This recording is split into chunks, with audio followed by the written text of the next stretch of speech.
Après plusieurs mois de préparation, les voilà enfin prêts. D'un côté, Morgane, 21 ans, de l'autre, Quentin, 22 ans, au milieu, une 4L AGL de 41 ans. Dans quelques jours, les trois prendront la route direction le Maroc. 32 chevaux 32 ou 33, enfin 32 ou 32 ou 34 34, quelque chose comme ça, donc pas grand chose, non, effectivement. C'est petit mais robuste. C'est un petit moteur, mais du coup, vu que c'est que des 4L, en soi, ça devrait aller, on devrait réussir à les suivre. Car oui, ces deux étudiants au volant de leur bolide participeront à une épreuve, le 4L Trophy. Au menu de cette course d'orientation composée exclusivement de 4L, 6000 km à travers 3 pays, la France, l'Espagne et le Maroc. Au total, ils passeront presque une semaine dans le désert, alors pour éviter tout problème, l'équipage a dû tout prévoir.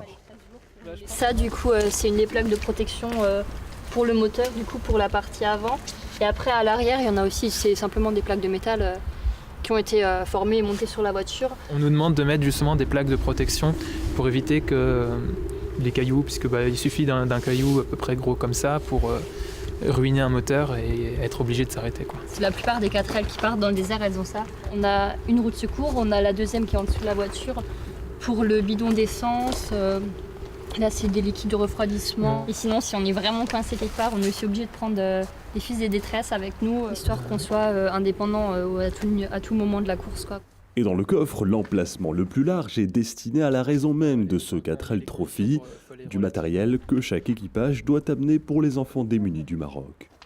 On ramène des affaires scolaires, donc des cartables pleins avec des cahiers, des trousses, des stylos, des crayons, des affaires de dessin, tout ce qu'ils ont besoin, les enfants là-bas.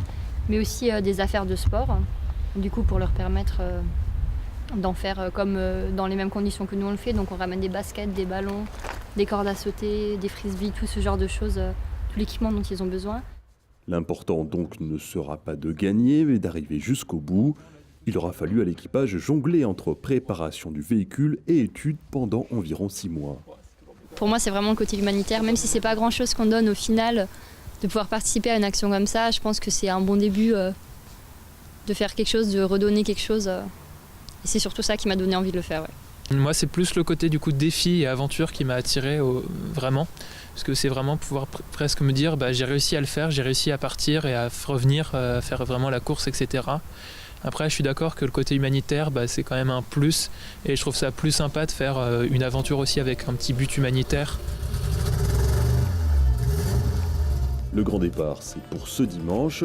Morgane et Quentin passeront des champs du Grand Est aux sables du Sahara, aux côtés de 8 autres équipes d'Alsace et de Lorraine.